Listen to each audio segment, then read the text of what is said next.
শিহাব ভাই অনেকক্ষণ ধরে এক হাতের ওরা খোলা ট্রাই করতেছে, আমি তারা বুঝাতে পারতেছি না যে চাবি ওইটা, সেইটাতেই ট্রাই করতেছে। হ্যাঁ, আমি এখানেও এখানেও বলতে হচ্ছে এতবার এইটা খোলার জন্য, আটকানোর সময় বলতে হয় না। চাবি যখন দিচ্ছে তার কাছে, সে একটা বাচ্চা হয়ে গেছে। ও আমার নিশানের চাবি আমি খুলবো। ও হ্যাঁ, তো এটা মিথ হোক, এটা যেটাই হোক না কেন, so it's one kind of it's a kind of a luck. হয়তোবা সেটার জন্যই ওর ফাঁসিটা। একটা জিনিস আমি একটু অ্যাড করতে চাই, স্পয়লার বলে দিলি তো। এটাই করতে চাই যে সবার কাছে নিশানের অভিনয় ভাল লাগছে, নিশান ক্যারেক্টারটা ভাল লাগছে।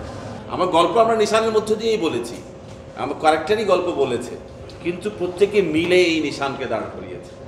সবার কন্ট্রিবিউশনের ফল কিন্তু এবং এই কথাটা আমি একদম জোর দিয়ে দায়িত্ব নিয়ে প্রথম দিকেই অনেকবার বলেছি।